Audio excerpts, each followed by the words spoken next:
Welcome back to my channel and another Topic Tuesday here. So today's topic was, I believe, what are the most unique finishes in your collection? And I just took that to mean, Hillary, tell us about all the unique polishes in your collection, whether it be color or finish or whatever. And so that's what I'm doing. This video is mostly going to focus on polishes that when I look at them or when I think about them in my collection, I never go, oh, that polish reminds me of blank, or that polish looks just like this, or it's a dupe for that. No, like these are in my brain library of every polish that has ever existed anyway. These are ones that are like truly unique to me, ones that I've never seen dupes for that I can remember, or ones that I just don't have dupes for in my own collection, or ones that when someone was like, oh, recommend me something interesting, like these would be the ones that pop up into the forefront of my mind. So some of these might be unique in the terms of the finish, or some might just be unique in the terms of the color, or it could be a kind of combination of both, or just unique in a like, I don't even know how to describe this kind of a way. We got a couple of those, so stay tuned because I have 8 different unique polishes to share with you.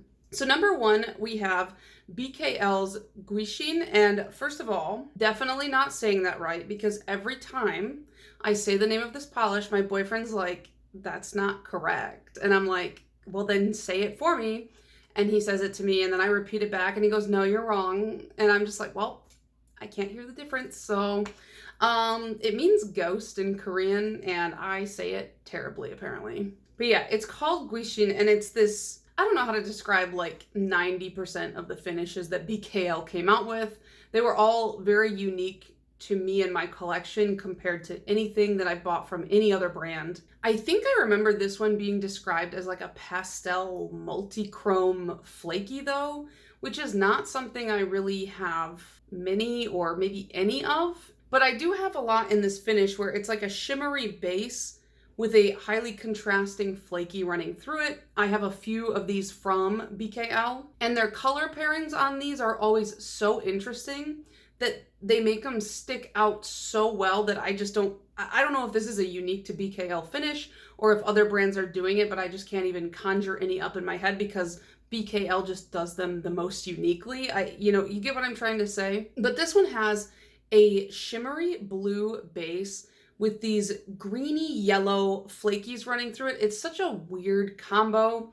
And looking at it in the bottle, I can see that some people might look at that and go, that's kind of an ugly color, because it is kind of a funky, weird color. But like the polish is called, Ghost or Guishin, it does have that kind of like ethereal feeling to it when it's on the nail, especially when that blue-based shimmer shines through. And I don't know, the extra flakies make it just feel a little bit creepy as well. Just color-wise, these are not 2 colors I would ever consider putting together myself. And that's one of the reasons why I really liked this particular polish and just BKL's mixture of color tones in general, because I just feel like they got really creative with it, and it made for something very unique, and even the most like unwearable on paper color combinations became wearable through their polishes. Number 2 is this topper from Emily Damali, and it's called Waiting for the Sun. And this one quite literally stopped me in my tracks when I first saw it. I was scrolling through Instagram, as you do, and I scrolled past what I thought was like kind of like a squiggly nail art, and I was like, oh, that's cute. And I was like, kept scrolling, and then I was like, wait, Hillary, go back and like the post, because sometimes when I'm like mindlessly scrolling, I forget to like things and, like comment and stuff like that. I'm really bad about stuff like that. So I was trying to actively be better, and I was like, Hillary, you liked the post in your brain. You better go back and like the post in real life. And when I got back up to the post, I was like, wait a minute, that's not nail art, that's glitter. And that was when I realized, like, this topper, first of all, I realized it was in fact a topper and not somebody very finely drawing all these little glitters on their nails, but I have never seen this glitter before in my life. It's a really like softly curved S, and it also has some hollow glitters, like hex glitters flecked through it, but really my focus is on like the weird S-shaped glitter. And I'm not even a big gold wearer, but I was like, I have to have this. And this was the first polish in a while that it just got stuck in my brain, and it hadn't even released yet. They were like posting to announce that a pre-order or like that the launch was coming.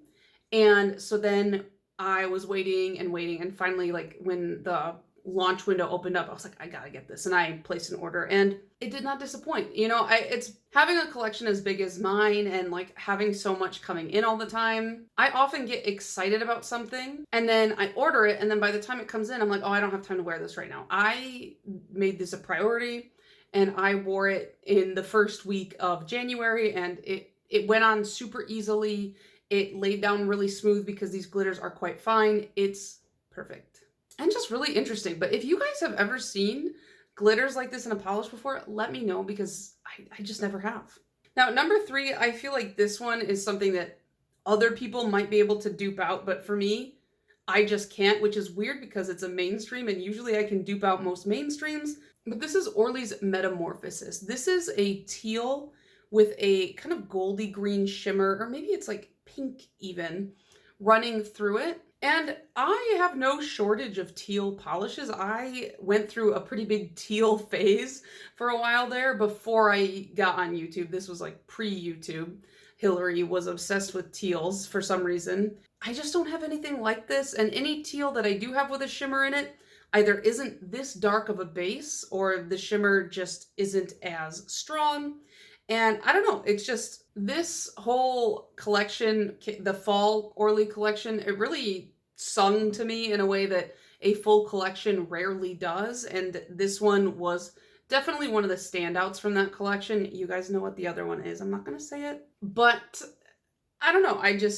I could not find anything even relatively close in my collection. If you guys know of something similar, let me know. I just want to see it. I don't want to buy it. This one's enough for me.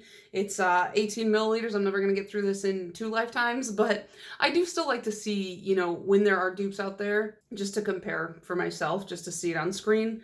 But yeah, this one I thought was really pretty. Number 4, I think you're going to know right away why this one is quite unique. This is Death Valley Nails Bone, and it literally has bone in it. So yeah, how many polishes can you say that you own with bones just floating around in there? Like, how much more unique can you get? You want blood too? Like, I can't give you that. I'm sorry. I feel like this one is for a very special, very specific type of audience. I've learned that because when I tell people like, hey, I've got this nail polish with bone in it, they're either like, whoa, that's weird, or they're like, whoa, that's weird, and they're like slowly backing away from me. So, you know, it's just like, I fit very squarely in that first camp. You know, I find it interesting and like exciting and I like stuff like that. But people in the second camp, if you tell them that you own this, they're definitely going to give you a wide berth from now on. Like, my dad's weird, okay? Like, I think he's pretty weird. He raised me, and I told him about this and he was just like, oh, okay. Like, he did not want to be looking at that. Number 5, and this one might be like not so unique to other people, but I feel like this one's pretty unique.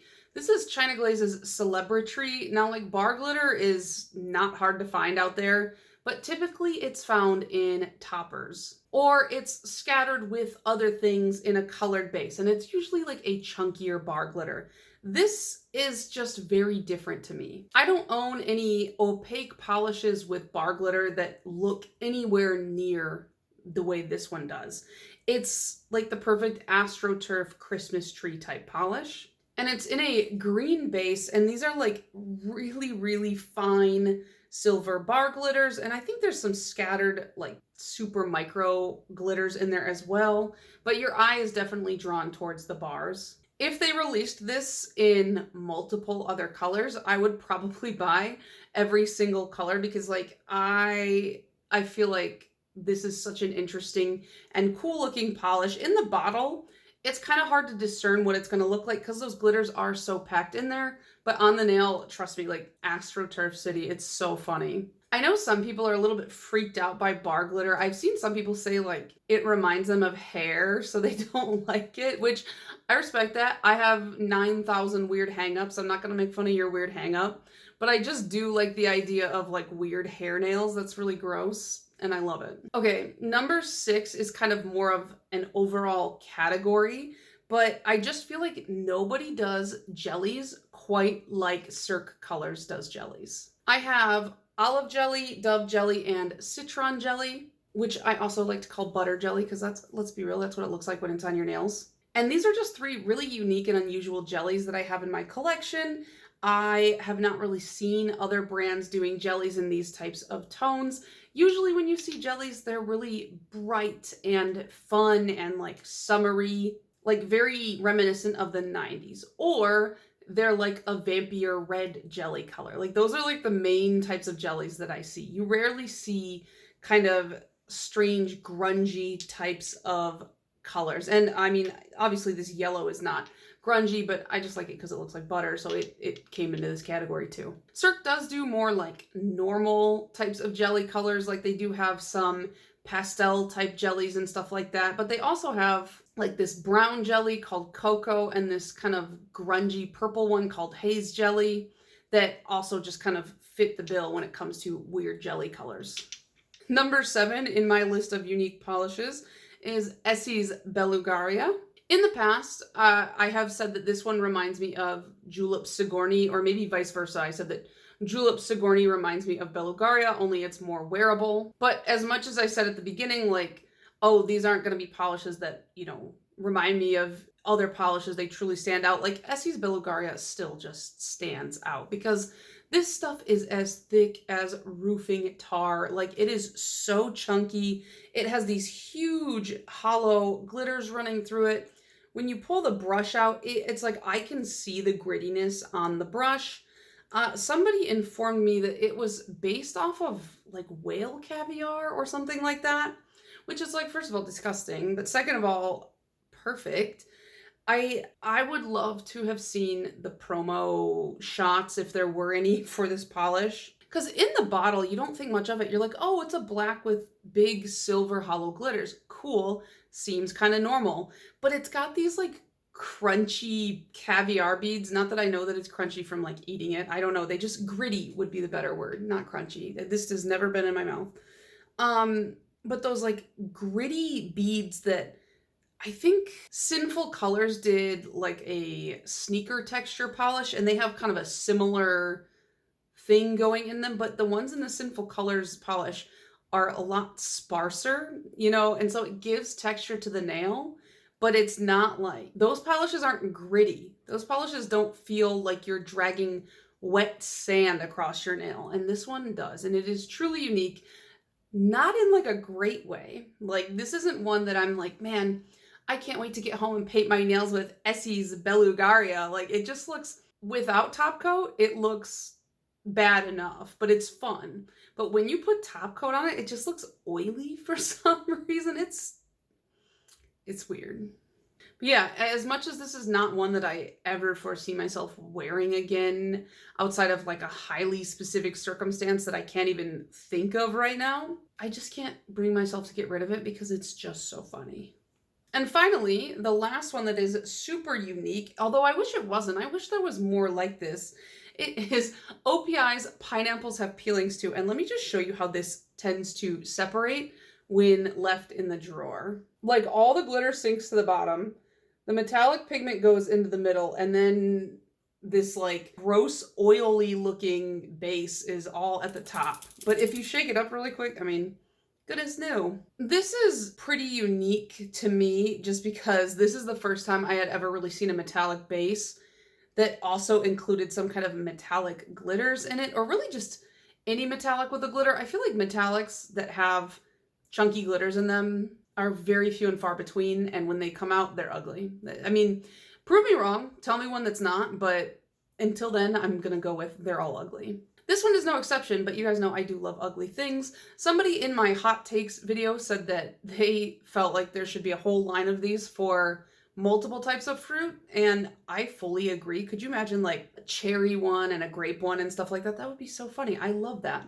So yeah, this one is quite unique. It's also so watery. It's like so liquidy. It's kind of weird. But yeah, no matter how much I rag on this, I always think of this polish fondly because it's just so weird. And I was so excited to get it. It just feels like nail polish history because this is the one that everyone always says is like the worst nail polish of all time. So I don't know. I kind of put the Essie Belugaria and OPI Pineapples, I put these kind of in the same category of like, who greenlit this, but also thank you for giving this to us. So yeah, those are some of the polishes that I think are really unique, not only to my collection, but just in the greater scheme of the nail polish collecting world itself. Let me know what are the most unique polishes in your collection. I would love to check them out and see what other kind of weird and cool stuff is out there. But that is going to be it from me on this one, so I'll see you guys in the next one. Bye!